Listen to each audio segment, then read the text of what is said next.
Hi guys, நான் வந்துட்டேன். ஒரு 2 வீக்ஸாக எனக்கு வந்து பானிபூரி சாப்பிடணும்னு சொல்லிட்டு செம்ம கிரேவிங்காக இருந்துச்சா. அன்றைக்கி எங்கள் அம்மா கூட நாங்கள் காய்கறி கடைக்கு போகும்போது அந்த புதினாவும் கொத்தமல்லியும் செம்ம ஃப்ரெஷ்ஷாக இருந்தது. அதை பார்த்தோன்னே எனக்கு அந்த கிரேவிங் வந்து இன்னும் ரொம்ப ஜாஸ்தி ஆயிடுச்சு. சரி, ஓகே, இன்னைக்கு டின்னருக்கு பானிபூரி செஞ்சிடலாம்னு சொல்லிட்டு வாங்கிட்டு வந்துட்டேன். ரெசிபி சொல்கிறேன், நோட் பண்ணிக்கோங்க. நான் செய்கிற அளவு வந்து 5 பேருக்கானது.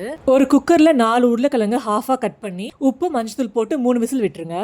அப்புறம் அந்த பானிபூரி தண்ணிக்கு வந்து 2 டைப் ஆஃப் சட்னி செய்யணும். Sweet and spice chutney. ஸ்வீட் சட்னிக்கு வந்து ஒரு பேனில் தண்ணி ஊற்றி ஒரு லெமன் சைஸ் புளி, 8 பேரிச்சம்பழம், 2 டேபிள் ஸ்பூன் ஜாகரி போட்டு நல்லா பாயில் பண்ண விட்டுருங்க. அப்புறம் ஸ்பைசி சட்னிக்கு வந்து ஒரு ஃபுல் கட்டு புதினா, ஹாஃப் கட்டு கொத்தமல்லி, சின்ன பீஸ் இஞ்சி, 8 பச்சை மிளகாய் போட்டு நல்லா ஃபைன் பேஸ்டா கிரைண்ட் பண்ணிட்டு ஃபில்டர் பண்ணிக்கோங்க. ஸ்வீட் சட்னிக்கு பேன்ல பாயில் பண்ண வச்சிருந்தோம்ல, அது நல்லா ஆறுனதும் அந்த டேட்ஸோட சீட்ஸ்லாம் எடுத்துட்டு எல்லாத்தையுமே வந்து மிக்ஸில் போட்டு அதையும் கிரைண்ட் பண்ணிடுங்க.